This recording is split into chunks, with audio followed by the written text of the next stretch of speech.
Hello and welcome to the Chem Fact Education. So in this session हम एक बहुत important topic जो inorganic और organic की connectivity को बढ़ाता है उसको पढ़ने वाले हैं. तो आप लोगों ने ये word तो सुना होगा. What is the meaning of chiral center? Chiral center क्या होते हैं? आप जानते हैं अगर कभी भी कोई एटम 4 डिफरेंट ग्रुप से जुड़ा होता है तो हम कह सकते हैं वो एक chiral center है. लेट सपोज ये कार्बन है या कोई भी एटम 4 जो ग्रुप से जुड़ा हुआ है वो चारों के चारों डिफरेंट है, तो this centre is known as chiral centre. Clear है? तो अगर सेम सिचुएशन में तुमसे पूछता हूँ, ये है नाइट्रोजन, इसके पास है लोन पेयर और हम जानते हैं लोन पेयर एक डिफरेंट ग्रुप काउंट होता है. यहाँ इस पर कोई भी ग्रुप जुड़ा हुआ है, लेट सपोज मिथाइल है, let suppose ethyl and hydrogen. तो व्हाट डू यू एक्सपेक्ट? क्या ये एक कायरल सेंटर हुआ या नहीं हुआ? अकॉर्डिंग टू द डेफिनेशन तो ये कायरल सेंटर होना चाहिए. और अगर कायरल सेंटर है, सिर्फ एक ही कायरल सेंटर होता है, तो स्टीरियोकेमिस्ट्री मैंने पढ़ाई है, मैंने बताया था this compound should be optically active. यही बताया था मैंने तुम्हें. और अगर ऑप्टिकली एक्टिव होता है इसका मतलब ये एनेंटियोमेरिक पेयर बनाएगा. बिल्कुल इसी के मिरर इमेज जैसा दिखने वाला एक और कंपाउंड नेचर में एग्जिस्ट करता होगा, बट वो उस पर सुपर इम्पोज नहीं होगा. तो what do we expect on the theoretical basis कि ये कंपाउंड भी एक कायरल सेंटर कंटेन करता है, and that is why this compound should be optically active, but actually this compound is optically inactive. और यहां से स्टोरी शुरू हुई कि ये ऑप्टिकल इनएक्टिव क्यों हुआ और कायरल सेंटर काउंट करते वक्त इसको हम काउंट क्यों नहीं करते हैं. So this compound is optically inactive due to the pyramidal inversion. यानी कि जिस चीज़ के लिए हमने चैप्टर स्टार्ट किया है हम उस पॉइंट पे पहुंच चुके हैं. What is pyramidal inversion? मैंने एक वर्ड यूज किया है, आप कॉपी में सारे वर्ड लिख लेंगे इससे रिलेटेड जो भी होते हैं. आप देखेंगे पिरामिडल इन्वर्जन जो है इसको फ्लिपिंग इफेक्ट भी कहा जाता है, अम्ब्रेला इफेक्ट भी कहा जाता है, फ्लेक्सोनैलिटी वर्ड भी आप इसकी जगह यूज करते हुए देखेंगे. तो एक एक वर्ड को डिटेल में पढ़ना स्टार्ट करते हैं. पिरामिडल इन्वर्जन का मीनिंग क्या है और इसकी वजह से वो कंपाउंड जिसमें नाइट्रोजन के साथ 4 डिफरेंट ग्रुप होने के बावजूद भी वो ऑप्टिकली इनएक्टिव रहा, तो पिरामिडल इन्वर्जन का क्या रोल है उसको समझते हैं. तो ये वर्ड 2 चीज से मिलकर बना है, एक पिरामिड और दूसरा है इन्वर्जन. पिरामिडल मतलब क्या होता है? पिरामिडल क्या है? एक शेप है, ज्योमेट्री नहीं है. हाइब्रिडेशन मैंने पढ़ाई है आप लोगों को. तो पिरामिडल एक शेप है और ये शेप कब आती है? जब सेंट्रल एटम जो है उसकी हाइब्रिडेशन क्या होती है? sp3. और हम जानते हैं sp3 हाइब्रिडेशन वाला जो होता है उसकी ज्योमेट्री होती है टेट्राहेड्रल. यानी कि sp3 हाइब्रिडेशन में उसके पास 3 सिग्मा बॉन्ड और एक लोन पेयर हो. अगर ये वाली सिचुएशन रहती है तो हम बोलते हैं कंपाउंड जो है वो कैसा होगा? पिरामिडल. पिरामिडल का मतलब क्या हो गया कि यहां पर अगर सेंट्रल एटम है, ठीक है, ये एक एटम से जुड़ा हुआ है इस तरफ, इधर किसी दूसरे एटम से जुड़ा हुआ है जो एक तरीके से मैं दिखा रहा हूं प्लेन से बाहर आता हुआ, और ये प्लेन के अंदर जा रहा है. यहां पर 3 एटम है, 1 2 और 3. तो दिस शेप जो अभी आप देख रहे हैं नीचे जो है बिल्कुल ट्रायंगल बनता जा रहा है, और हालांकि इस कंपाउंड पे क्या है? एक लोन पेयर भी है. तो ये जो शेप है इसको क्या बोलते हैं? Pyramidal. And what is the meaning of inversion? What is inversion? Inversion में क्या होता है किसी भी मॉलिक्यूल का? तो ये बात समझनी है. मैथमेटिकली तो हम ये बोलते हैं अगर एक पॉइंट है x, y और z, और अगर मैं तुमसे कहूं इसका इन्वर्जन करो तो जो तुम्हें पॉइंट मिलेगा वो मिलेगा -x -y -z. इस डॉट को मिटा देते हैं, कॉमा नहीं होगा. इन्वर्जन का मतलब अगर पॉइंट है 1 1 1 तो उसका इन्वर्जन हो जाएगा, तो -1 -1 -1 कोऑर्डिनेट में वो पहुंच जाता है. बट ये वाली जो अप्रोच है क्या है? मैथमेटिकल है. तो मैं इस अप्रोच की बात नहीं करूं क्योंकि यहां तो हम किसी साथ डील करें? केमिस्ट्री के साथ करें. तो अगर मैं तुमसे कहूं इन्वर्जन, कितने लोग पिरामिडल इन्वर्जन को समझ पाएंगे? जितने लोग इन्वर्जन करके दिखा सकते हैं मुझे. फॉर एग्जांपल मैं तुमसे कहता हूं ये रहा मॉलिक्यूल OH, इसका इन्वर्जन करो. इन्वर्जन करने के बाद ये कैसा बनेगा? आप में से जितने लोगों ने बना दिया है इसे सही, तो इसका मतलब आप लोग पिरामिडल इन्वर्जन को बहुत सही समझ पाएंगे।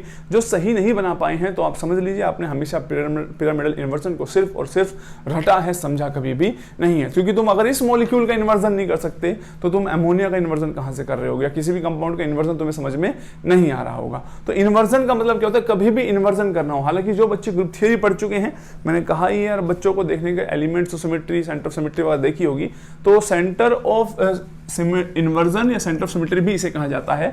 तो इन्वर्जन कभी भी किसी का करना हो तो C2 करके उस मॉलिक्यूल का, एंड देन क्या कर लो, परपेंडिकुलर रिफ्लेक्शन लेना होता है। इसको बोलते हैं इन्वर्जन। जो बच्चे बिल्कुल नए हैं, छोटी क्लास में हैं, वो समझे जरा C2 और परपेंडिकुलर रिफ्लेक्शन का मतलब क्या है। C2 का मतलब ये है एक्सिस के अलोंग 180 डिग्री रोटेट करना है। कितना डिग्री लिख लो बेटा, तुम्हें इन टेक्निकल टर्म्स को अगर नहीं भी पता है, हालांकि पता होना चाहिए।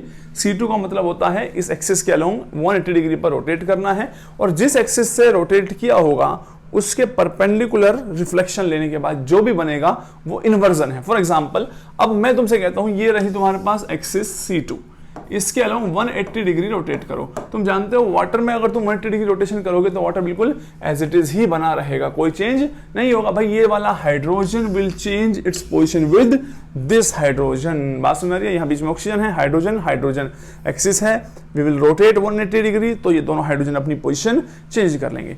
अब बात है सर परपेंडिकुलर रिफ्लेक्शन कैसे लेंगे। परपेंडिकुलर रिफ्लेक्शन लोगे आप लोग इस प्लेन से, ये इस एक्सिस के परपेंडिकुलर है। भाई अगर एक्सिस अगर ऐसे थी तो प्लेन कैसे है, इस तरीके से। अब रिफ्लेक्शन लो, रिफ्लेक्शन लेने पे क्या होगा,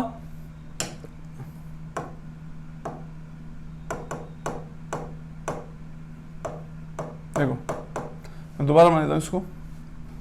यहां पर है ऑक्सीजन से 2 बॉन्ड बने हुए हैं, और ये रही आपकी एक्सिस C2 और ये रहा आपका प्लेन। तो यहां से परपेंडिकुलर रिफ्लेक्शन अगर आप लेंगे तो आप देखेंगे ऑक्सीजन तो यही है एज इट इज अपनी जगह पे, इस हाइड्रोजन की मिरर इमेज इधर बनेगी।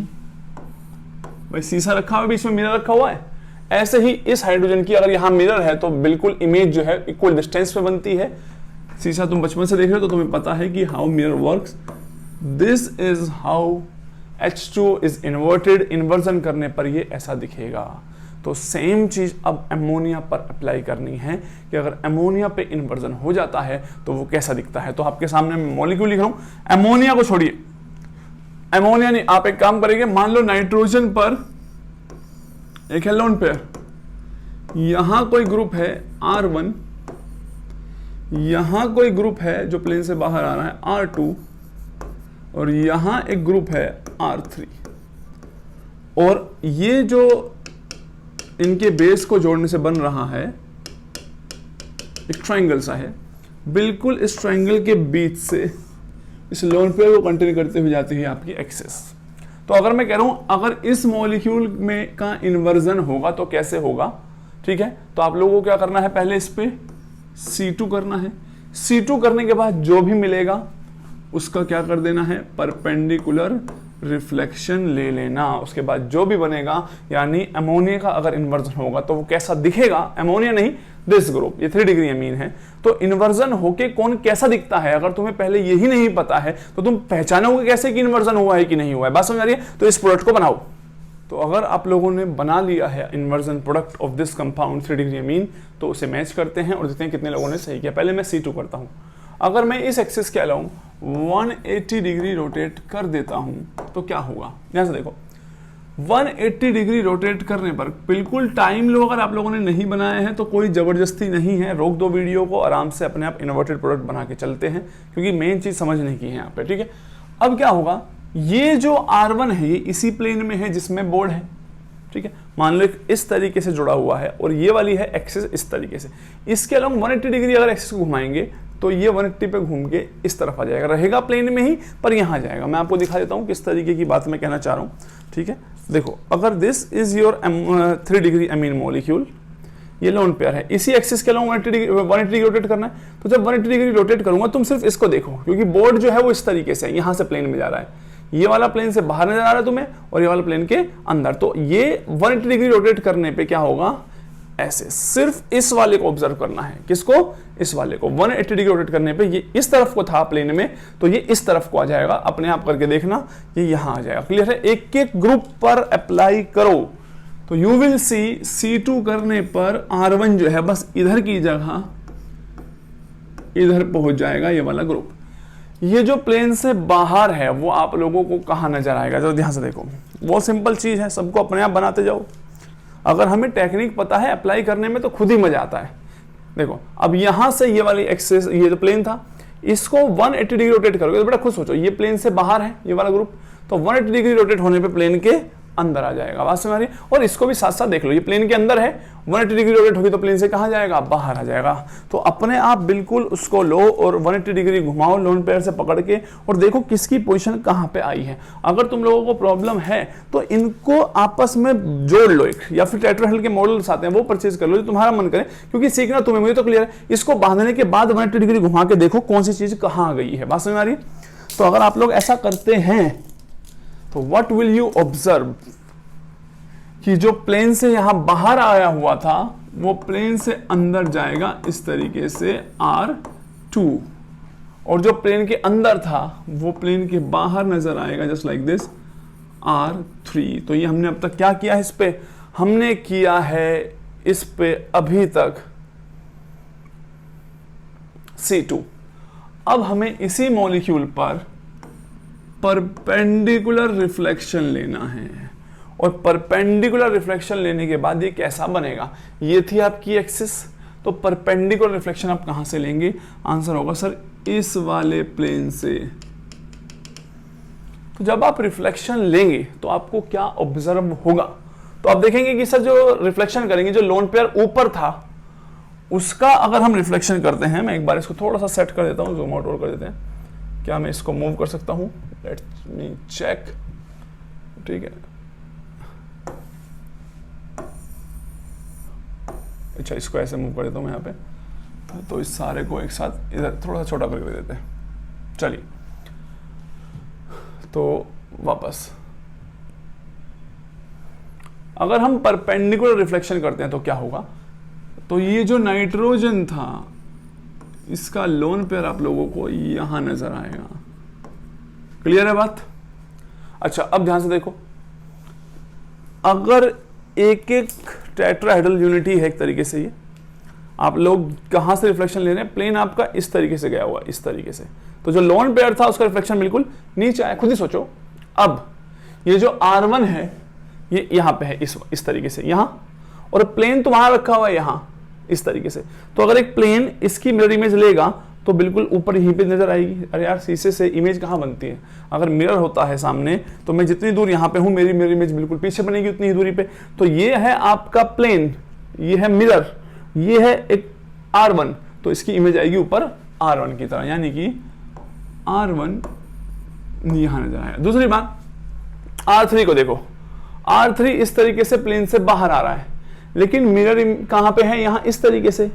अगर ये वाला मिरर प्लेन है तो इसकी इमेज ऊपर बनेगी, शीशा बीच में है ना भाई, बात समझ आ रही है? यहाँ पे शीशा रखा हुआ है, ये इस तरफ गया हुआ है, तो इसकी मिरर इमेज कहाँ होगी? यहाँ पे होगी, यानी रहेगा प्लेन के बाहर ही R3। ऐसे ही ये मिरर यहाँ रखा हुआ है, तो जो R2 है नीचे गया हुआ है, ये प्लेन के उस तरफ दिखाई देगा R2। बहुत ध्यान से समझना। तो ये हो गया है इसका इन्वर्जन। अब इन्वर्जन करने पर हमें क्या मिला? जब इसका इन्वर्जन हुआ तो मैं तुम लोगों को ये कह रहा हूं कि कभी भी इन्वर्जन हो जाता है तो इन्वर्जन होने पे जो चीज मिल रही है वो इसकी non super imposable mirror image बनी है, यानी कि ये एक दूसरे की मिरर इमेज हैं, लेकिन एक के ऊपर अगर ऊपर रखोगे तो वो कभी भी सुपर इम्पोज नहीं होगी। तो पहले इस चीज को कंफर्म करना जरूरी है। सर हमें तो नहीं लग रहा एक दूसरे की मिरर इमेज है, कहने से कैसे मान ले? बिल्कुल सही बात है, मानना जरूरी नहीं है। तो अभी मैं प्रूव करूंगा ये इसकी मिरर इमेज है और नॉन सुपर इम्पोजेबल है। दोनों बातों को हम क्लियर करेंगे, ठीक है? प्लस तुम ये बात तो जानते ही हो बेटा कि अगर non super imposable mirror image होती है तो यानी कि ये दोनों जो हैं एक दूसरे के क्या हो चुके हैं? हम तुम्हारे क्या हो चुके हैं बताओ बेटा? एनेंशियोमर्स या एनेंशियोमरिक पेयर बोल सकते हैं। क्लियर है? अगर मेरी बात सही हुई, अगर मैंने इस क्लास में ये प्रूव कर दिया कि ये और ये एक दूसरे की नॉन सुपर इंपोजेबल मिरर इमेज है, तो आप लोग ये बात समझ जाएंगे कि आज के बाद अगर मैं कहूं कि इसका इन्वर्जन हो रहा है, तो इसका मतलब पिरामिडल इन्वर्जन होने के बाद नॉन सुपर इंपोजेबल मिरर इमेज बनती है, या फिर मैं कह सकता हूं क्या बनता है? एनेंशियोमर बनता है। बात क्लियर हो गई यहां से? अब मैं प्रूव करता हूं ये इसकी मिरर इमेज है या फिर नहीं है। चलो स्टार्ट करें। तो इसको थोड़ा सा और छोटा कर लेते हैं हम। दिखाई तो आप सभी को दे ही रहा होगा, लाइक दिस। चलो दिख रहा है बेटा? इसको कर देता हूं यहां पे, थोड़ा सा जूम आउट कर लेते हैं। अच्छा, मुझे सिर्फ ये प्रूव करना है फिलहाल यहां पे कि this molecule is the mirror image of this molecule. तो पहले मैं इसको एक तरफ ले आता हूं कि भाई ये हमारे पास क्या है, बहुत ध्यान से समझना। नाइट्रोजन 1 लोन पेयर, R1 जो है वो प्लेन में ही है, R1 है ये 1, R2 जो है प्लेन से बाहर आता हुआ है और R3 प्लेन के अंदर जाता हुआ है। ये हो गया इस तरफ। दूसरी तरफ इसकी मिरर इमेज मैं अपने आप भी बना सकता हूं, लेकिन मुझे ये प्रूव करना है कि ये मॉलिक्यूल है जो बिल्कुल इसकी मिरर इमेज की तरह है, और जो कि बहुत सिंपल है। मुझे सिर्फ उस मॉलिक्यूल को सीधा करना है, तभी तो कंपैरिजन होगा। तो बहुत ध्यान से समझना है कि स्टेप में सारा काम कर दूंगा मैं। ये देखो, कुछ इस तरीके से है आपके पास सिचुएशन। ये वाला मॉलिक्यूल लोन पेयर नीचे, प्लेन में R1, प्लेन से बाहर R3, प्लेन के अंदर R2। मेरे को सिर्फ क्या करना है, मैं इस मॉलिक्यूल को रोटेट करूंगा। रोटेट कैसे करूंगा? मैं इसको सिर्फ ऐसे करूंगा, ठीक है? ऐसे करने से क्या होगा, सिर्फ पहले लोन पेयर पे ध्यान दो। अगर मैंने इसको ऐसे कर दिया तो लोन पेयर कहां गया? ऊपर। कौन ऊपर आया? Lone pair. तो मैं इस मॉलिक्यूल को, अगर मैं किसी भी मॉलिक्यूल को रोटेट कर दूं, वो नया मॉलिक्यूल थोड़ी बन जाता है। समझ में आ रही है? मैं सिर्फ और सिर्फ यहां पे क्या कर रहा हूं, इस मॉलिक्यूल का रोटेशन कर रहा हूं, ताकि मैं बता सकूं ये इसकी मिरर इमेज ही है, पर दूसरे एंगल से घूम के रखी हुई है, इसलिए बच्चे इजी कनेक्ट नहीं कर पाते। मैंने क्या किया, यही कंपाउंड है, इसमें लोन पेयर है नीचे, इसको सिर्फ ऐसे किया, लोन पेयर कहां गया? ऊपर। तो यानी कि मैं इस मॉलिक्यूल को बता सकता हूं कि अगर मैं रोटेशन कर दूं तो लोन पेयर ऊपर लाया जा सकता है, ऑब्वियसली इस तरीके से। ऐसा करने पे R1 कहां जाएगा? R1 यहां है, इस तरीके, यही R1 मैच करते हो। चलो बेटा, जब मैंने इसको ऐसे किया तो R1 आ गया यहां पे और बोर्ड के प्लेन में ही है, तो R1 आ गया यहां पर और बोर्ड के प्लेन में, ठीक है? लोन पेयर था, R1 था। ध्यान से अब इन दोनों को एक साथ देखो, मैंने इसको ऐसे किया तो लोन पेयर ऊपर और R1 यहां पे। अब जो प्लेन से बाहर था वो था R3 और प्लेन के अंदर जो था वो था R2। लेकिन जैसे ही मैं इसको ऐसे कर रहा हूं तो देखो R3 प्लेन के अंदर जा रहा है और R2 प्लेन से बाहर आ रहा है। यानी कैसे बन जाएगा? R2 इस तरीके से बनेगा, प्लेन से बाहर, और R3 जो है प्लेन के अंदर। जरा आंखें खोलो और देखो इन दोनों को, क्या ये दोनों एक दूसरे की मिरर इमेज है या फिर नहीं है? मिरर इमेज तो नजर आई गई। नॉन सुपर इंपोजेबल मैं पहले ही प्रूव करना आप सिखा चुका हूं, मैंने स्टीरियो केमिस्ट्री पढ़ाई है, वहां जरा ध्यान से देखना। आप अगर इस मॉलिक्यूल को उठा के इसके ऊपर रखते भी हैं तो कभी भी सारे एटम सुपर इंपोज नहीं होंगे। मैं पहले भी प्रूव कर चुका हूं, एक बार फिर कर देता हूं। कैसे? कुछ लोग कहेंगे सर हो जाएगा सुपर इंपोज, अगर इस मॉलिक्यूल को 180 डिग्री पे रोटेट कर दिया जाए सर, तो इस मॉलिक्यूल का लोन पेयर तो यहाँ R1 इधर आ जाएगा और ये दूसरे के ऊपर सुपर इंपोज। अब देखो प्रॉब्लम क्या होगी, मैं समझा रहा हूं। ये है मॉलिक्यूल इधर, R1 है इधर, ठीक है? यह है लोन पेयर। तुमने क्या किया, इस मॉलिक्यूल को लोन पेयर और R1 को देखो सिर्फ 180 डिग्री रोटेट कर दिया ऐसे, ठीक है? तो तुम अब कहोगे सर देखो लोन पेयर के ऊपर लोन पेयर आ गया इस मॉलिक्यूल के, R1 की जगह R1 आ गया। लेकिन क्या चीज कभी मैच नहीं करेगी, वो है R2 और R3 कभी एक के ऊपर एक नहीं आ पाएंगे। क्यों? जरा ध्यान से देखो, जब तुमने ये जो प्लेन से बाहर है वो कौन सा है? R2। मैंने R2 को पकड़ लिया बस। तुमने पहले 180 डिग्री रोटेट किया इस सिचुएशन से, तो R2 कहां है? प्लेन के अंदर। अब इसमें देखो कहां है? प्लेन के। R2 कहां है इसमें? प्लेन के बाहर है। तो आप कितनी भी कोशिश कर लीजिए, आप R2 R3 मैच करने की कोशिश करेंगे तो लोन पेयर और R1 एक दूसरे के ऊपर सुपर इंपोज नहीं होगा। तो यहां से इतनी सारा टाइम स्पेंड करने के बाद हमने क्या सीखा? हमने ये सीखा कि अगर किसी भी अमीन में या पिरामिडल ज्योमेट्री में मैं आज के बाद बोलूंगा कि इन्वर्जन हुआ है, तो इन्वर्जन होने के बाद जो प्रोडक्ट बनता है वो उसका एनेंशियोमर ही होता है। और अब आप ये बात समझ गए होंगे कि अगर किसी मॉलिक्यूल में बहुत रैपिड इन्वर्जन हो रहा है तो वो एक दूसरे के साथ बहुत स्पीड से इंटर कन्वर्ट हो रहा है, एक कंपाउंड अपनी मिरर इमेज में कन्वर्ट हो रहा है। अगर मान लो तुम इसको डेक्स्ट्रो रोटेटरी मानते हो, इसको लीवो रोटेटरी मानते हो, तो जो सॉल्यूशन मिक्सचर होगा वो हमेशा एक रेशमिक मिक्सचर की तरह नजर आएगा, और यानी कि सॉल्यूशन हमेशा क्या रहेगा, ऑप्टिकली इनएक्टिव। बहुत सिंपल आंसर। अगर मैं कहूं और बहुत क्लियरली पूछूं कि एमीन इन्वर्जन जो होता है, इसको एमीन इन्वर्जन भी कहते हैं, वो ऑप्टिकली इनएक्टिव क्यों होते हैं, हालांकि चारों ग्रुप डिफरेंट होंगे, तो आप बोलेंगे sir due to pyramidal inversion. ये आंसर तो सभी कर देते हैं, बट पिरामिडल इन्वर्जन से मीनिंग क्या होता है कि due to the pyramidal inversion ये मॉलिक्यूल जो है अपनी ही मिरर इमेज में कन्वर्ट होता रहता है, जिसकी वजह से जो प्लेन पोलराइज लाइट होती है, अगर एक उसको क्लॉकवाइज रोटेट करता है, दूसरा एंटी क्लॉकवाइज कर देता है, अगर इक्वल प्रोपोर्शन में दोनों प्रेजेंट हैं, तो जो प्लेन पोलराइज लाइट है उस पर कोई भी इफेक्ट नहीं होगा। This compound will show optical inactivity. Clear हो गई ये बात? बोलो भाई। अब क्वेश्चन आता है सर कि एमीन इन्वर्जन जब होता है या पिरामिडल इन्वर्जन होता है, उसका मैकेनिज्म क्या होता है? Pyramidal inversion, flipping, umbrella effect क्या है वो तो हम देख चुके हैं। अब पॉइंट है कि सर पिरामिडल इन्वर्जन एक्चुअल में कैसे होता है, क्योंकि मैंने तो बताया है कि अगर इसका इन्वर्जन हो जाएगा तो ऐसा दिखेगा, और इन्वर्जन करने का तरीका है 180 डिग्री रोटेट करो, परपेंडिकुलर रिफ्लेक्शन ले लो। लेकिन एक्चुअल में मॉलिक्यूल जब इससे इसमें कन्वर्ट होता है तो वो किस तरीके से होता है, क्या एक्सेप्टेड पाथवे है या क्या मैकेनिज्म है, तो अपनी कॉपी में हेडिंग डाल लो, mechanism of pyramidal inversion.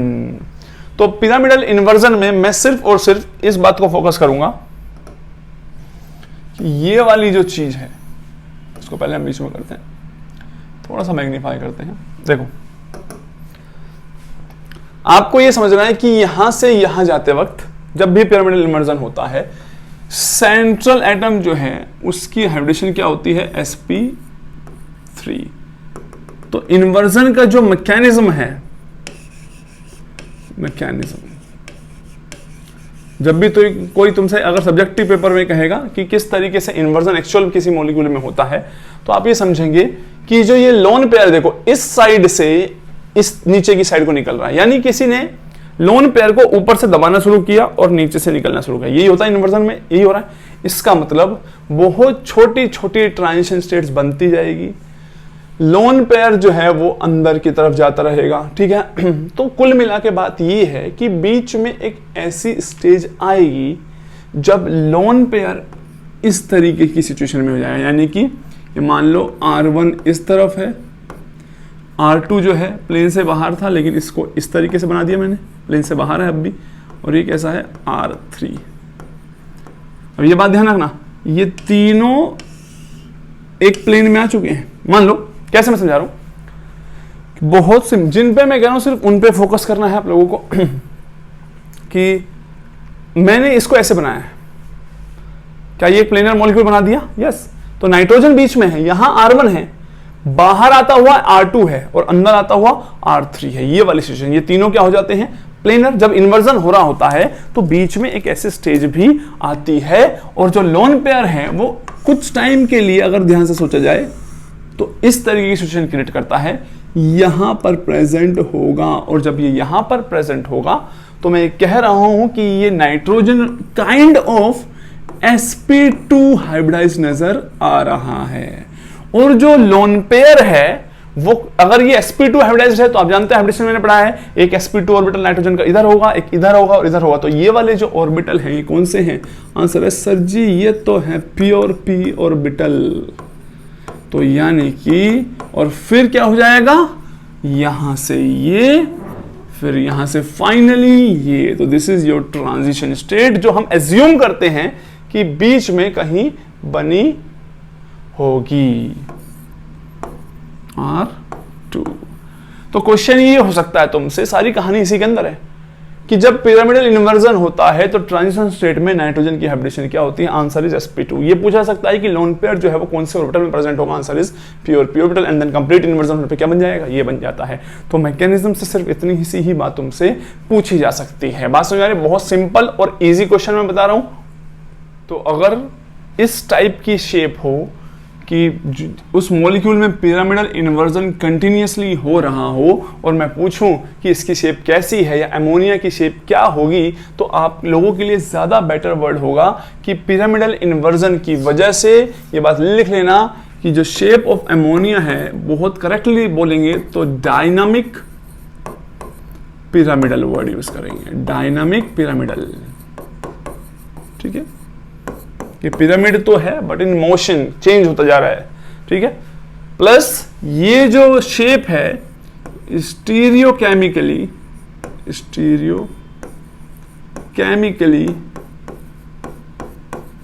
Non rigid है, यानी कि ऐसा नहीं है। रिजिड मतलब होता है वहीं पे रुका, जो एटम जहां है उसकी पोजीशन फिक्स है। नॉन रिजिड का मतलब है वो अपनी पोजीशंस को कॉन्टिन्यूसली इन्वर्जन में इन्वॉल्व करते जा रहे हैं। तो स्टीरियोकेमिकली नॉन रिजिड अगर मैं बोलूं अमोनिया को, तो वो भी क्या रहेगा, सही रहेगा। इसीलिए इस मॉलिक्यूल को मैं ये भी बोल सकता हूं, इस मॉलिक्यूल का बिहेवियर जो है वो फ्लेक्सोनियल बिहेवियर है। ठीक है, फ्लेक्सोनैलिटी भी शो करता है, मैं ये भी कह सकता हूं। इसीलिए इसको हम कह रहे थे ये अम्ब्रेला इफेक्ट है। अम्ब्रेला जैसे इन्वर्ट हो जाती है, ठीक है, हवा तेज होती है तो जस्ट लाइक दैट, तो इसका थोड़ा सा उससे मैच करने की कोशिश की गई है। तो ये सारी चीजें दिखाती हैं। तो अब तक हम क्या सीख चुके हैं, बहुत ध्यान समझना, क्योंकि पढ़ाने को तो इसको बहुत डिटेल में कितना भी पढ़ाता जाऊं, पेपर में क्या क्वेश्चन आ सकते हैं उस बात को समझो। क्वेश्चन अभी हम डिफरेंट टाइप के करेंगे जब एप्लीकेशंस पढ़ेंगे, लेकिन फिलहाल हमने देख लिया है अगर किसी कंपाउंड में पिरामिडल इन्वर्जन हो रहा है तो वो मॉलिक्यूल ऑप्टिकली इनएक्टिव होगा। ठीक है, क्योंकि उस कंपाउंड का जो पिरामिडल इन्वर्जन होने के बाद जो चीज स्ट्रक्चर बनता है वो उसी की मिरर इमेज होता है, तो ऑप्टिकली इनएक्टिव हो जाएगा। प्लस अगर पाथवेज की बात की जाए तो नाइट्रोजन sp3 से अगेन sp3 जाता है, बीच में ट्रांजिशन स्टेट होती है sp2, और लोन पेयर को कौन से ऑर्बिटल के थ्रू जाना पड़ता है, पहले p और p में आना पड़ता है, तब बाकी अपनी पोजीशन चेंज करते हैं, देन वो अगेन किस में आता है, sp3 में आता है। डायनामिक पिरामिडल बोल सकते हैं, स्टीरियोकेमिकली नॉन रिजिड स्ट्रक्चर बोल सकते हैं, फ्लेक्सोनियल बिहेवियर या फिर अम्ब्रेला इफेक्ट कह सकते हैं। Now next part is pyramidal inversion को अफेक्ट कर रहा है। तो हमने जिनमें पिरामिडल इन्वर्जन कराया था वो था nr3 ग्रुप। नाइट्रोजन को फोकस करो, कौन से पीरियड से बिलोंग करता है, सेकंड पीरियड से बिलोंग करता है। और हम जानते हैं कि अगर इसके ऑर्बिटल्स की एनर्जी को बनाया जाए, एनर्जी ऑफ द ऑर्बिटल्स, तो हम जानते हैं नाइट्रोजन का 2s जो ऑर्बिटल है वो मान लो यहाँ पे है, वैलेंस शेल को मैं ns दिखा देता हूँ, या 2s लिख सकते हैं, तो कोई इशू ही नहीं है, क्योंकि मैं जनरल लिख रहा हूँ तो मैं ns लिख रहा हूँ, क्योंकि और के लिए भी इसी चीज को इस्तेमाल करूंगा मैं। और अगर प्योर p ऑर्बिटल की बात करते तो वो np कुछ इस तरीके से यहाँ पे होता है। ये मैं केमिकल बॉन्डिंग में बढ़ा चुका हूँ। s ऑर्बिटल यहाँ होता है, p यहाँ होता है, sp3 sp2 sp सारी डिटेल आप वहां जाके पढ़ सकते हैं। ठीक है, अब अगर मैं आपसे कहूँ कि जो sp3 हाइब्रिड ऑर्बिटल्स होंगे उनकी एनर्जी कहाँ होगी, तो आप जानते हैं अगर sp होता तो यहाँ sp2 और sp3, this is the energy of sp3 hybrid orbital. आप जानते हैं इस मैकेनिज्म में जब आप लोग इन्वर्जन करा रहे होते हैं तो लोन पेयर को कौन से ऑर्बिटल से कौन से ऑर्बिटल में शिफ्ट होना पड़ता है जिससे कि इन्वर्जन हो पाए, तो आंसर है सर लोन पेयर sp3 से जाता है किसमें, प्योर p में। ठीक है, तो सेकंड पीरियड वालों के लिए वैसे भी sp3 और np बिल्कुल कॉन्जिक्यूटिव ही हैं, एक दूसरे के पास ही हैं, तो ये जो एनर्जी गैप है काफी कम होता है, जिसकी वजह से रूम टेम्परेचर पर ही ये इलेक्ट्रॉन पेयर इसमें जा सकता है। तो बहुत रैपिडली जो है अमोनिया या 1 degree amine, 2 degree amine, 3 degree amine जो है बहुत रैपिड इंटर कन्वर्जन शो कर सकते हैं, उनमें पिरामिडल इन्वर्जन होगा। लेकिन अगर इसी का ही ग्रुप वाला मान लो यह अमोनिया होता या फोस्फीन होता, तो हम फोस्फीन जैसे मॉलिक्यूल को पढ़ चुके हैं। तो क्वेश्चन ये होगा क्या फोस्फीन में भी इन्वर्जन होगा, तो आप लोग ये बात समझते हैं फोस्फीन का जो लोन पेयर है मैंने बताया था, bond angle is close to 93.8, ये मैंने डिटेल में पढ़ाई थी बातें। अगर बॉन्ड एंगल 93.8 के आसपास है हाइड्रोजन के बीच का, तो फॉस्फोरस हाइड्रोजन बॉन्ड एंगल 93.8 होने का मतलब ये है कि जो pure almost pure p orbitals हैं और लोन पेयर जो है वो प्योर s के अंदर ही प्रेजेंट है, या फिर तुम कह सकते हो कि s का कैरेक्टर 90% है, बहुत ज्यादा है। तो यानी इसके केस में जो तुम्हारा लोन पेयर है वो s ऑर्बिटल में है, किसमें है, s में है। और मैकेनिज्म कहता है कि अगर तुम इन्वर्जन करवाना चाहते हो तो your lone pair should go to the pure p orbital, क्योंकि अगर वो प्योर p ऑर्बिटल में जाएंगे उसी के बाद ही इन्वर्जन हो पाएगा, क्योंकि ये एक ट्रांजिशन स्टेट है या एनर्जी बैरियर है, वो क्रॉस करना ही पड़ेगा इन्वर्जन होने के लिए। ऐसा तो है नहीं कोई एक ग्रुप टूट के दूसरी की जगह जाके चल जाएगा।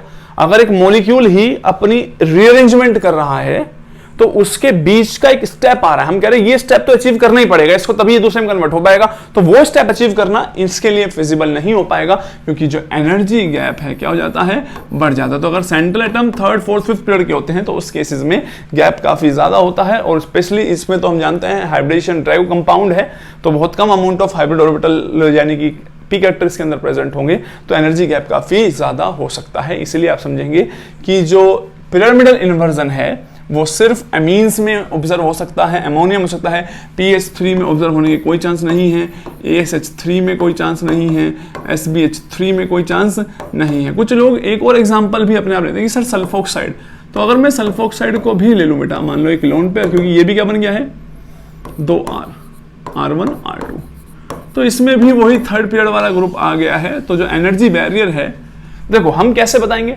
हम ये चेक करते हैं कि कंपाउंड जो है ऑप्टिकली एक्टिव है या इनएक्टिव है। अगर मैं कह रहा हूं ये कंपाउंड ऑप्टिकली एक्टिव है, इसका मतलब इसमें पिरामिडल इन्वर्जन नहीं हो रही है। तो हमारे पास तो एक्सपेरिमेंटल तरीका है, हम तो मॉलिक्यूल के बारे में पता लगा सकते हैं वो ऑप्टिकली इनएक्टिव है या एक्टिव है। जब हमें पता चल जाता है, तुम्हें क्या पढ़ना है, जितना भी पढ़ रहे हो तुम उन कंपाउंड्स के बारे में पढ़ो, अपने कॉन्सेप्ट मत लगाओ सर क्यों नहीं हो सकता, होना तो चाहिए था। तुम्हारे कहने से क्या है, अगर इस कंपाउंड में पिरामिडल इन्वर्जन होता तो वो ऑप्टिकली क्या होता, इनएक्टिव होता। अगर एक्टिव है तो इसका मतलब पिरामिडल इन्वर्जन नहीं है। तो सीधी सी बात है, हम ये सिर्फ एक्सपेरिमेंटल डेटा के बेसिस पर ही बताते हैं। तो this is how energy barrier जो है अफेक्ट कर सकता है, और थोड़ा सा आप लोगों ने इसके बारे में देख लिया है। क्लियर है? First application of the pyramidal inversion is, लिखो, the effect on the basicity of amines. Basicity पर क्या अफेक्ट होगा। तो अगर मैं आप लोगों से क्वेश्चन पूछता हूं कि same nitrogen ethyl group C2H5 यानी कि C2H5 दूसरा हाइड्रोजन और लोन पेयर, इसके बेसिक बिहेवियर पे इन कंपैरिजन टू दिस, ठीक है, pyrrolidine lone pair H, which is more basic and why। तो हमें ये बात ध्यान रखनी है एमीन्स की बेसिसिटी में, मैंने जीओसी में भी पढ़ाया है, ठीक है। तो इसका pKAH की वैल्यू भी मैंने आप लोगों को बताई है, अराउंड इसकी 11 के आसपास आती है अगर ग्रुप इथाइल होता है। किस केस में 213 का ऑर्डर होगा, 231 वाला होता है, वो मैंने बेसिसिटी ऑफ एमीन्स जीओसी में डिस्कस की है, लेक्चर जाके देख लीजिए। तो अगर हम कंपेयर करें तो हमारे हिसाब से ज़्यादा बेसिक कौन सा होना चाहिए, तो हम जानते हैं कि ये एमीन्स जो हैं, अब हमने एक और जो जीओसी में पढ़ा देते हैं कुछ लोग, मैं यहाँ पढ़ा रहा हूँ इस चीज़ को, कि एमीन इन्वर्जन होने की वजह से जो availability of the lone pair है वो नाइट्रोजन पे कम होगी, क्योंकि वो अपनी पोजीशन पर्टिकुलर एक बार इधर आता है एक बार उधर चल जाता है। तो जो अवेलेबिलिटी है, अगर इलेक्ट्रॉन पेयर जो है वो अपनी पोजीशन पे लोकलाइज्ड नहीं है, वो किसी तरीके से इन्वर्जन में पार्टिसिपेट कर रहे हैं, तो availability due to the flipping क्या हो जाती है, कम हो जाती है। तो अवेलेबिलिटी कम होने की वजह से इसका जो बेसिक नेचर है वो कम हो जाएगा और इसका बेसिक नेचर क्या हो जाता है, ज़्यादा हो जाता है। तो हम कई बार ये भी कह सकते हैं कि जो साइक्लिक एमीन्स हो जाते हैं, अगर बात करते हैं, वो एलिफेटिक एमीन से कंपैरेटिवली ज़्यादा बेसिक होते हैं। इसका नाम है पायरोलिडीन,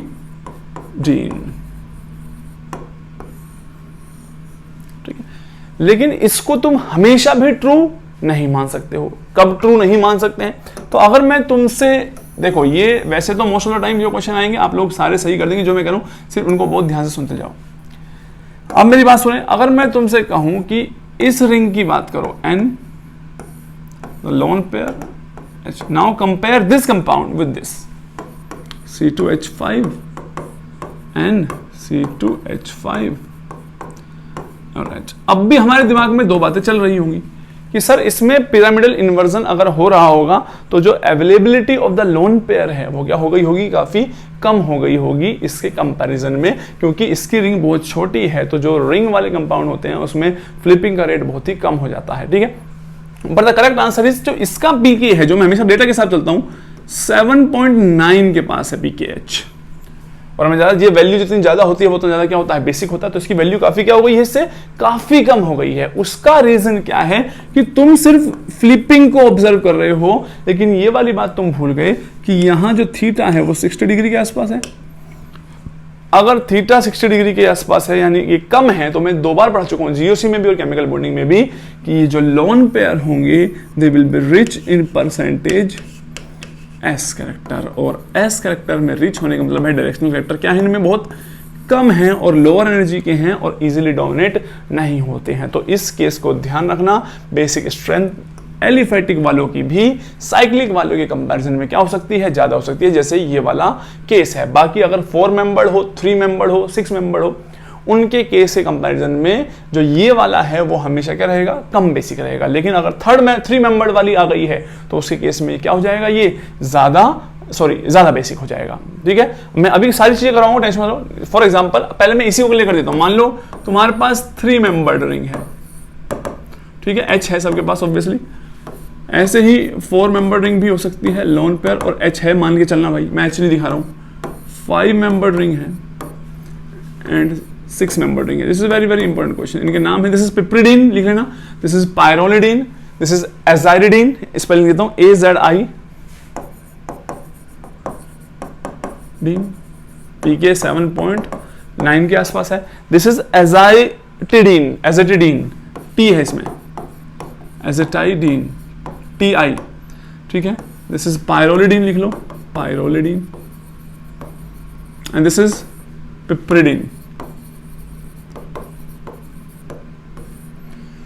तो आप लोग पहले ये सोचिए कि अगर मैं इनकी बेसिक स्ट्रेंथ को कंपैरिजन करूं तो आपका ऑर्डर क्या कहता होगा। तो आप यहां 2 तरीके से बात सोच सकते हैं। First, on the basis of ring flipping, कि सर अगर ring flipping in the sense मैं पिरामिडल इन्वर्जन की बात कर रहा हूं। अगर इन्वर्जन का रेट देखा जाए सर, तो रेट ऑफ इन्वर्जन जैसे जैसे साइज बढ़ेगा तो जो रेस्ट्रिक्शंस हैं वो कम होंगी। बिल्कुल इसी से जुड़ा हुआ है, तो इसको मूव करने में बहुत दिक्कतें होगी। यानी कि जैसे जैसे साइज बड़ा होता जा रहा है रिंग का, तो पिरामिडल इन्वर्जन का रेट बढ़ेगा। तो तुम इसका मतलब पिरामिडल इन्वर्जन कंपैरेटिवली इनमें सबसे ज्यादा किसमें हो रहा होगा, इसमें। तो अवेलेबिलिटी सबसे कम होनी चाहिए, इसकी बात समझ आ रही है।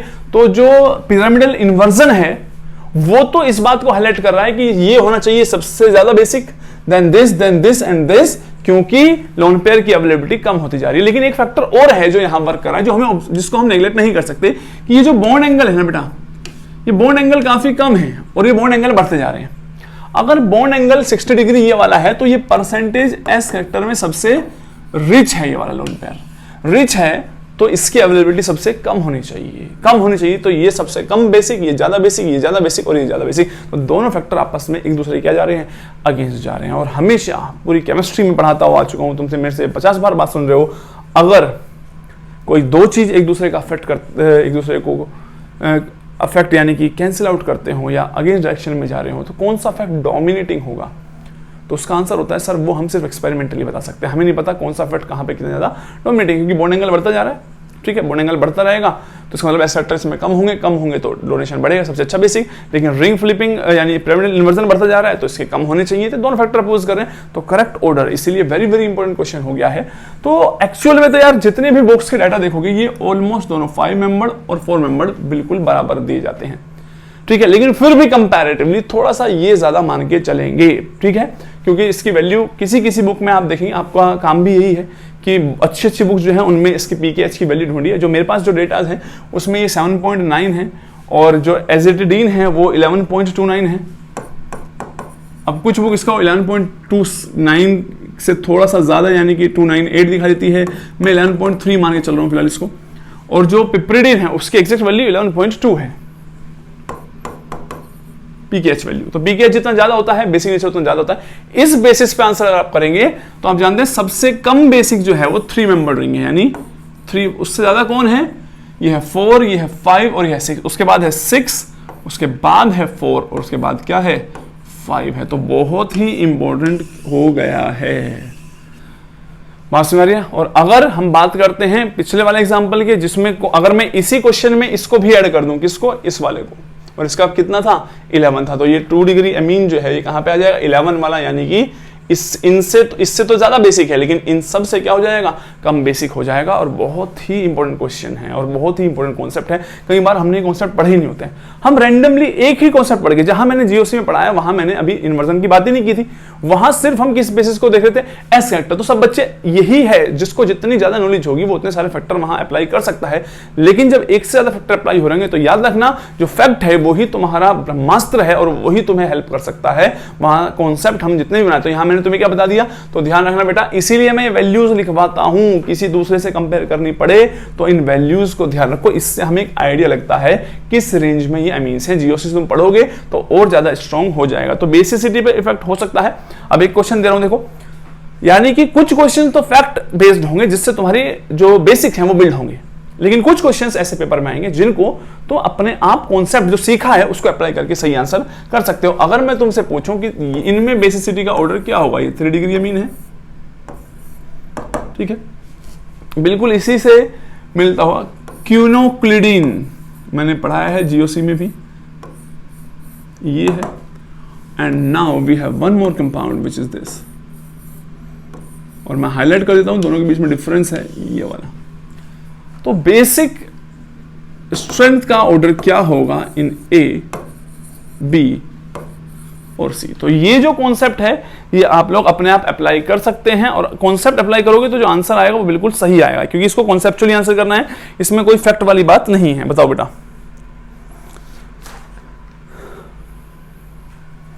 तो आप लोग समझ गए होंगे सर ये है, इसमें रिंग फ्लिपिंग हो रही होगी, और अगर रिंग फ्लिपिंग हो रही होगी तो इसका जो लोन पेयर है वो अवेलेबिलिटी कम होगी, इनमें रिंग फ्लिपिंग नहीं है। तो यानी कि सबसे ज्यादा बेसिक जो हो गया वो कौन सा हो गया है, लेस बेसिक सॉरी, वो हो गया है ए, बिकॉज ऑफ द, लिख लिया करो रीजन, पिरामिडल इन्वर्सन। क्योंकि बहुत सी कॉन्सेप्चुअल चल रहे हैं अब तो हम, भाई इसमें तो है और उनमें है ही नहीं, बात खत्म हो गई। अब इन दोनों में बात करते हैं, दोनों में इन्वर्सन तो है ही नहीं। अगर इन्वर्जन नहीं है तो availability of lone pair in nitrogen पे कंपेयर करो, तो अवेलेबिलिटी जो है वो ज्यादा इस पे होगी। क्यों? क्योंकि नाइट्रोजन जो है इसका जो है माइनस आई इफेक्ट लगने की वजह से लोन पेयर की अवेलेबिलिटी कंपैरेटिवली क्या हो जाएगी, कम। माइनस आई इफेक्ट जानते हैं, इंडक्टिव इफेक्ट, जीओसी पढ़ो समझ में आ जाएगा। तो अवेलेबिलिटी सबसे ज्यादा सी के पास है, बी के पास है सॉरी, देन दिस, तो this should be your correct order. तो पेपर में जो क्वेश्चन आते हैं, जो क्लास की मेरी सारी बातें अगर तुमने सुनी रही होंगी और समझी होंगी, उन डेटा, अगर मैंने 2 क्वेश्चन डेटा से समझाए भी हैं, उनको ध्यान रखोगे डेटा से, तो पेपर में जो क्वेश्चन आएंगे वो इस तरीके से हो जाएंगे। नेक्स्ट, बेसिसिटी पे तो इफेक्ट हम देख ही चुके हैं। नेक्स्ट है what will be the effect of protonation. Second is effect of protonation. Protonation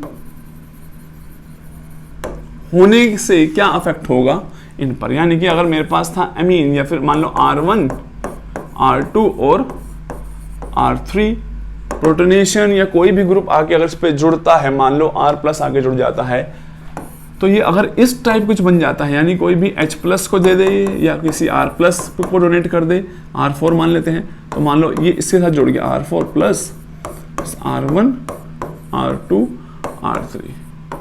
protonation मैंने वर्ड लिखा है, चाहे कोई भी ग्रुप आके, चौथा ग्रुप जो इनसे डिफरेंट है वो आगे जुड़ जाए अगर, तो क्या होगा, तो अगर ये चारों ग्रुप डिफरेंट हो गए हैं तो लोन पेयर डोनेशन के बाद ये टेट्राहेड्रल हो जाएगा, और ये अब एक कायरल सेंटर की तरह एक्ट करेगा। बात समझ रही है? और कंपाउंड कैसा होगा, ऑप्टिकली एक्टिव, तो यानी कि क्वाटरनरी, इनको बोलते हैं क्वाटरनरी अमोनियम सॉल्ट्स। तो याद रखना, अगर प्रोटोनेशन हो गया है तो अब तो ये क्या बन जाएगा, प्रोटोनेशन या कोई आर ग्रुप का एडिशन हो गया है तो उस केस में ये ऑप्टिकल दोबारा से क्या हो जाता है, एक्टिव हो सकता है। तो ये हमने पढ़ ली है इसकी 2 एप्लीकेशन। नेक्स्ट एप्लीकेशन है कि इफेक्ट ऑन, लिखो इफेक्ट ऑन स्टीरियोकेमिस्ट्री। तो ये स्टीरियोकेमिस्ट्री पे ही है इफेक्ट। स्टीरियोकेमिस्ट्री पे 2 ही टाइप के क्वेश्चन आ सकते हैं। क्वेश्चन देके पूछेंगे या तो ये ऑप्टिकली एक्टिव कंपाउंड है या इनएक्टिव है। First type of question active और इनएक्टिव पूछेंगे, या फिर बोलेंगे काउंट कायरल सेंटर कितने हैं उनको काउंट करो, वो कायरल सेंटर की तरह एक्ट कर रहा है नहीं कर रहा हो। पिरामिडल इन्वर्जन हो रहा होगा, यानी कि मैं कॉन्सेप्ट समझा देता हूँ, क्वेश्चन 10 से 50 समझ सकते हैं। पिरामिडल इन्वर्जन हो रहा होगा तो वो नाइट्रोजन जो है वो कायरल सेंटर की तरह काउंट नहीं होगा। ठीक है, एक्टिव और इनएक्टिव की बात इन्हीं से जुड़ के बनती है। मैं सिर्फ क्वेश्चन के थ्रू ही पूछता हूँ क्योंकि ये सब चीजें हम ऑलरेडी पढ़ चुके हैं। अगर मैं तुमसे पूछूं, बोलो भाई question number 1, NCH2CH3H then CH2CH3 positive, इसका आंसर करो, क्या ये कंपाउंड ऑप्टिकली एक्टिव होगा या नहीं होगा? बोलो भाई।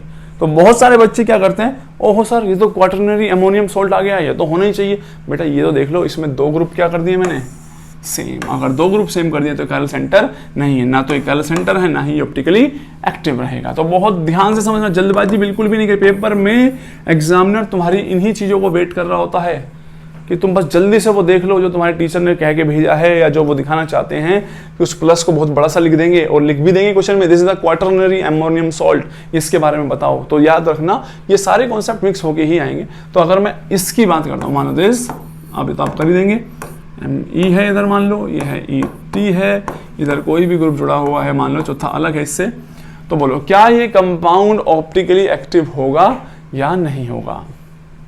ये Cl ग्रुप है। तो अब ध्यान से देखो, इसमें तो पिरामिडल इन्वर्जन है, पिरामिडल इन्वर्जन होने की वजह से ये वाला कायरल सेंटर की तरह एक्ट नहीं कर सकता है, लेकिन कंपाउंड ऑप्टिकली एक्टिव है क्योंकि इसको फोकस करो। इस कार्बन के पास 4 डिफरेंट ग्रुप हो गए हैं, एक हाइड्रोजन, एक Cl, एक ये वाला ग्रुप और एक ये वाला। तो यानी कि ये कंपाउंड ऑप्टिकली एक्टिव हो गया है। तो याद रखना, एग्जामिनर ऐसे ट्रिक जरूर प्ले कर सकता है, वो तुम्हारा ध्यान इस पर रखेगा, अरे इसमें तो पिरामिडल इन्वर्जन है, तुम जल्दी से कट कर दोगे। तो मैं तुम्हें बता रहा हूँ, अगर तुम मेरे से पढ़ के गए हो तो मेरे से बहुत ज़्यादा पिटने वाले हो। अगर तुमने ऐसी कोई भी गलती की, बहुत ध्यान से समझ के अगर मैं इन चीज़ों पर इतनी मेहनत कर रहा हूँ, तो मैं ये एक्सपेक्ट भी करता हूँ कि आप जल्दबाजी नहीं करेंगे। जो क्वेश्चन पेपर में आता है उसे 2 बार पढ़ेंगे, क्योंकि हम श्योरिटी कर रहे हैं कि भाई हम कुछ गड़बड़ तो नहीं करें। जल्दबाजी किसी भी क्वेश्चन के लिए नहीं करनी। जितना टाइम जिस क्वेश्चन के लिए दिया है उसको अप्लाई कर, उसको वहाँ स्पेंड करना ही है, ठीक है। इसके अलावा मैं तुमसे एक और क्वेश्चन पूछ सकता हूँ, ठीक है। आई होप आपने साथ साथ सारे क्वेश्चन सही किए होंगे। हट जा, what is wrong with this, okay चले। क्वेश्चन नंबर 3, इस कंपाउंड में बताओ, लोन पेयर CH3, ये ऑप्टिकली एक्टिव कंपाउंड है या ऑप्टिकली इनएक्टिव कंपाउंड है। बहुत ध्यान से सोच समझ के करना, वीडियो रोक लिया करो, उसके बाद चेक कर लो। तो अगर तुम ध्यान से देखोगे बेटा कि यहाँ पर इस कंपाउंड में ये नाइट्रोजन दिखा, तुम बहुत सारा रिंग फ्लिपिंग तो हो नहीं रही, वो कायरल सेंटर की तरह एक्ट करेगा। लेकिन एक चीज जो आपने मिस कर दी है वो है इसमें प्लेन ऑफ सिमेट्री, कि इसके अंदर क्या प्रेजेंट है, प्लेन ऑफ सिमेट्री। कौन सी प्लेन ऑफ सिमेट्री प्रेजेंट है, तो जरा ध्यान से देखो, यहाँ से बीच से जा रही होगी, इन दोनों बॉन्ड को कट करती हुई जा रही होगी, इसको भी कट करती हुई जा रही है। अरे पहले इसको हटा दो, कोई जरूरत नहीं इसकी, सिर्फ इनको देखो पहले, इसको। तो अगर सिर्फ इसको देखोगे तो क्या ये बीच से जो प्लेन जा रहा है ये प्लेन ऑफ सिमेट्री है कि नहीं, आंसर इज यस सर, ये तो है। अब तुम इसको देख लो भाई, ये देख लो, ये 2 हैं, सिर्फ इन दोनों को देखते हैं, नाइट्रोजन से जुड़ा हुआ है, ठीक है। एक साइड लोन पेयर और तुम सोचोगे एक तरफ क्या है, CH3। तो मैं क्या कह रहा हूँ कि ये CH3 और लोन पेयर को बीच से कट करता हुआ जा रहा है, ये दोनों तो एक जैसे से हैं ही, बात में आ रही है। तो यानी कि ये CH3 और लोन पेयर को बीच से कट करेगा। मान लो लोन पेयर इधर है ऐसे, CH3 इधर, नाइट्रोजन इधर है, लोन पेयर CH3, नाइट्रोजन इधर जुड़ा हुआ है और नीचे से, तो मैं इस तरीके से कट करूंगा इसे।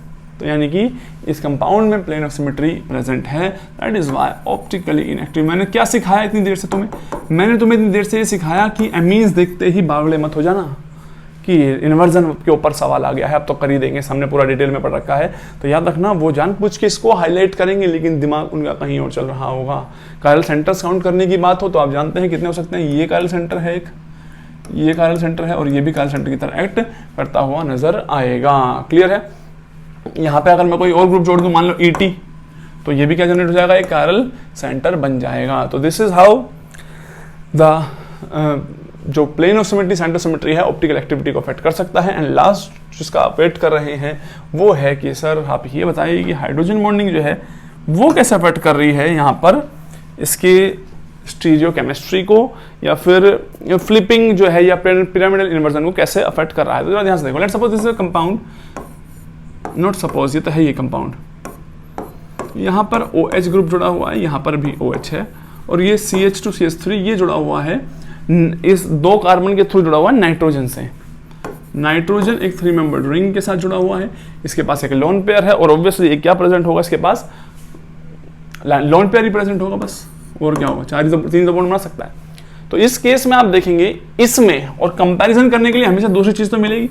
तो अगर वो इनोल फॉर्म है, इसकी मैंने कौन सी फॉर्म बना दी, keto form and lone pair. अब अगर मैं तुमसे कहूं दोनों में ही फ्लिपिंग है, तो रेट ऑफ फ्लिपिंग फास्टर किस में होगी। तो ऐसे क्वेश्चन जब दे दिए जाएं, कि जनरली नेट गेट क्वेश्चन में ऐसे आ जाते हैं, बहुत बढ़िया क्वेश्चन होते हैं कि बच्चे सोच ही नहीं पाते सर फ्लिपिंग को हम तो रिंग से देख रहे हैं सर, दोनों में इसका क्या रोल है।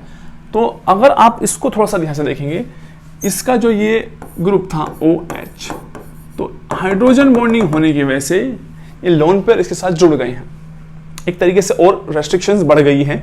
तो इसका जो भी रेट था मान लो R1 था और इसका क्या था R2, तो हाइड्रोजन बॉन्डिंग इसकी फ्लिपिंग होने से रोक रहा है, वो कह रहा है भैया हमारे साथ जुड़े रहो यहीं पे।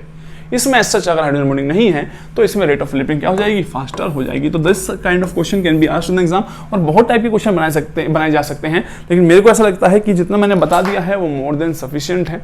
ठीक है, आप लोग इस वीडियो को बहुत ध्यान से देखिए, और क्योंकि मेन चीज ऑर्गेनिक में क्या होती है कि कोई सा भी इफेक्ट, जैसे कभी एक्सेप्टर कम वाला इफेक्ट था, कभी फ्लिपिंग वाला, बहुत सारे इफेक्ट लग रहे होते हैं। जितना पढ़ेंगे ऑलवेज रिमेंबर फैक्ट के साथ पढ़ो, उनकी वैल्यूज के साथ पढ़ो, सो दैट कि एक दूसरे में भी कंपैरिजन हो सकता है।